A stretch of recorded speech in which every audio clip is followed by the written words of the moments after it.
Well, we're making little powdered sugar cookies here.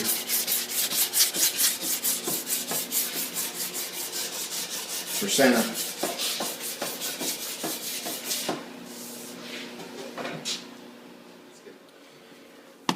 All right, you saw us making the cookies there, which was basically sanding the primer, which was the Evercoat feather fill, and we sanded that with some 120 grit just to find out, basically what work we were going to have to do.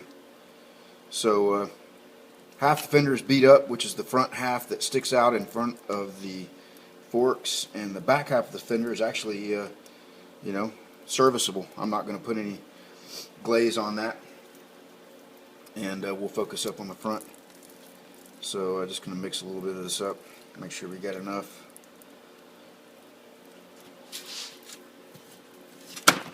And it's a little cool today, so we'll give it a little extra hardener. And again,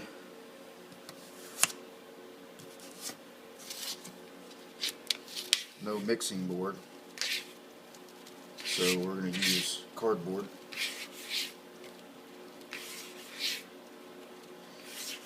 And I don't have any regular body filler, I'd be using that, and so I've got this Dolphin Glaze here, which is about 11 bucks for that container, and it seems to work pretty good, made by Upol.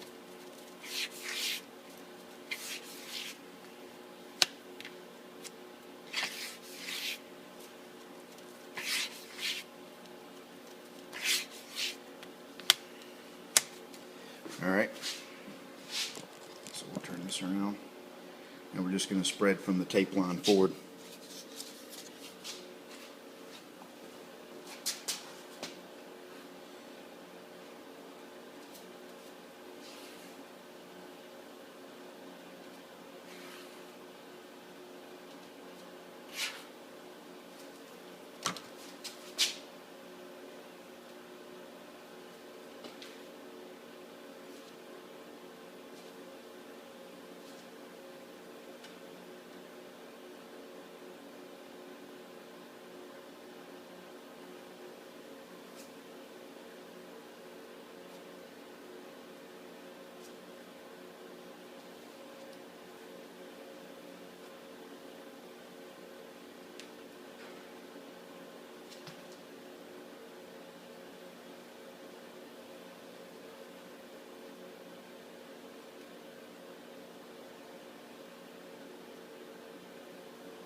Try to get as many of the lines out as I can.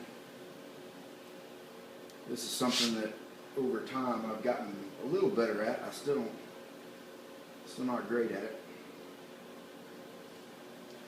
So we'll probably have to sand that and give it one more.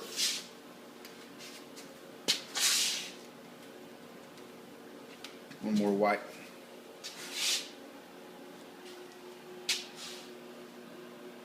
Alright, we'll sand that, let that dry, sand it, and see what it looks like, and come back and wipe it again. Alright, got another wipe on there, so we'll come back, and hopefully this will be the last time we have to wipe it 2 times, and we'll be ready for a final prime.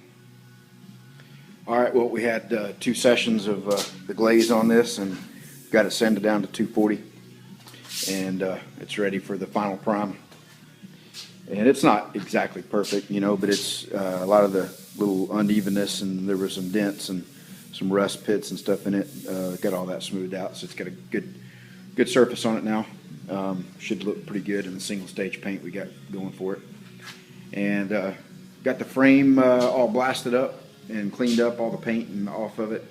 And it's in pretty good shape, you know, for the most part, but I guess maybe at some point it sat down in some water or sat down on the wet ground or something. And the part of the frame that you want to be the strongest is got some pretty strong pitting in it. The good news is this plate back here is, you know, like 3/16 of an inch thick, and it's kind of tying all this together. And, you know, basically the points here and here are strong, and it's just the bottom half of the pipe that's got issues. So I'll cut that out, you know, all the really heavy pitting out on both sides, and I've got some 1-inch pipe ordered, and I'll section out the pipe and try to get it to match as close as I can and weld it back in there.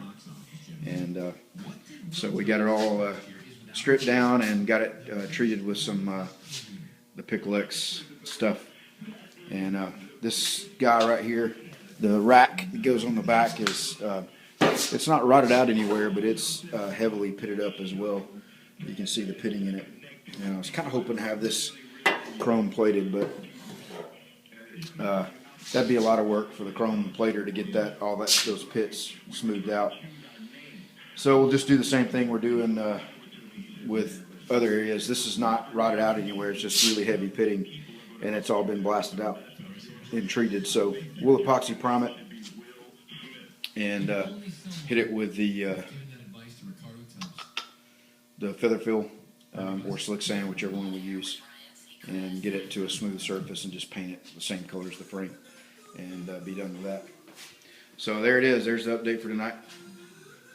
Thanks, guys. Have a good one.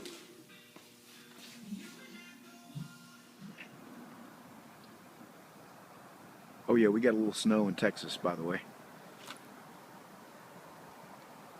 This came in yesterday, and